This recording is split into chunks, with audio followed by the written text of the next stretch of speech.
Hey everybody, in this video we're going to talk about how to have healthy relationships when feeling horrible. I'm Dr. Diane and this topic is so near and dear to my heart because it's so hard when you're literally with every cell of your body just trying to survive. It's so hard to put energy and time and effort oftentimes into anything and anyone else. And if you are already going through this and maintaining a job, most of the time, if you're maintaining a job, you get home. And for most people that are going through this, getting through work is a feat every day. And getting home, it's like, how do I just get on the couch? So relationships can really, really suffer, and kids can see adults as really sick. It can be a nightmare, right? So one of the biggest things with this, and it depends upon how understanding a partner you have. We're talking about friends and intimate partners.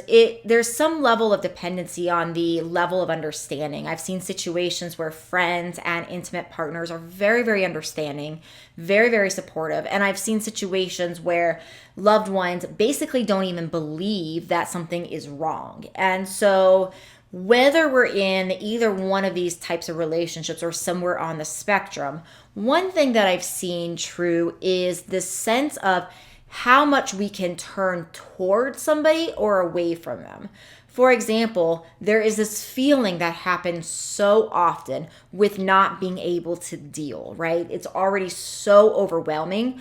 We want to take time to realize that we're going through this, these little tiny things that sometimes are only 30 seconds long that take a lot of will can make or break relationships sometimes. And what I mean by this are little tiny things of you're laying in bed, you're exhausted, and your partner comes to give you a hug and kiss. It can be so easy to just turn away, to turn our back to them because we just can't deal with anything else. But the little tiny things, such as turning towards them, engaging in a hug, and for a quick second say, I'm exhausted, but I want you to know how much I love you. Taking that 30 seconds, which sometimes takes a lot of will, can make a huge difference in this. And even if somebody is not supportive of believing us, most of the time it's coming from a place of them not understanding and them still wanting us to be well, but just thinking that we, gone kind of off the deep end trying whatever therapy. So even if they're being resistant about what's going on, even taking a moment and saying, thank you, while I don't agree, thank you for trying to look out for me. I know this comes from a place of deep care. Rather than trying to convince, rather than trying to fight. And I know that is not easy because I see this so frequently when partners, especially our close, intimate partners, are just not believing things. And it's such a layer in some ways that can feel like betrayal around how can we be so sick and the person closest to us doesn't even believe this is happening. It can feel like betrayal. So I'm not trying to in any ways say, excuse the behavior or diminish the impact, any of that. You are so entitled to feel any level of frustration that you feel. And we have a choice, in keeping relationships healthy and keeping relationships so that they survive this. We have choices, and the choices often really come down to in these critical moments where we're exhausted and our partner is reaching out. Do we turn away because we just can't deal, or we turn towards? And we're not going to get it right all the time. Sometimes turning away is all we can muster. But you want as much as possible to say, can I muster the strength to turn towards for 30 seconds to really work to preserve the longevity of this relationship? And that 30 seconds can make such a difference. That acknowledgement that I'm here, that I'm care, that I haven't gone anywhere, that I still am turning towards, really can show partners that you are still here. You are still in the partnership. You are invested in the partnership. You care.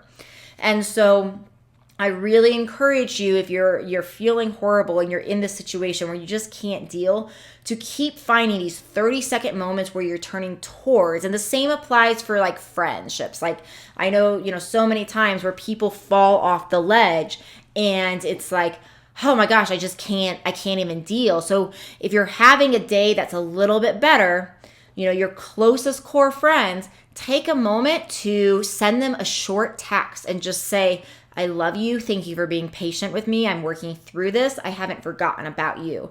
I'm sorry. I'm so absent right now. Just those little things that say, I realize what's happening. I realize this is impacting our relationship. Thank you for your support. I love you. I love you. I love you. Thank you.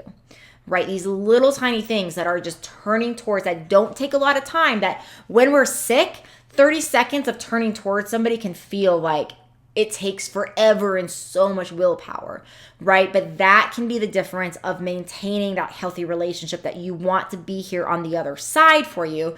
So I really encourage you to understand and to use that will to say, okay, this is only 30 seconds. I can do this. It's only 30 seconds. I can do this, and turn towards that partner. Provided you want to keep that partner, it can really, really make a big difference in keeping those relationships healthy while you go through this. And sometimes the unfortunate or the silver lining, and not a fun silver lining, is sometimes we realize that people show their true colors and we get sick and they're not here for us in the way that we want people to be here for us. And while that really sucks, it's also good to know. So also be aware of, like, if people are treating you through this, with unkindness, then when you're through this and when you're healthy, you know that information and you can use that to do whatever you want with, but at least you know that's what's happening, so you can observe it and figure out what you want to do about it later. So I hope this was helpful for you and supportive and you understand. Best of luck. I know this is not easy stuff, but we do want to try, for most of us, preserving the healthy relationships while we heal as much as possible. And this little tiny thing can go a long way. All right, everybody. See you in another video.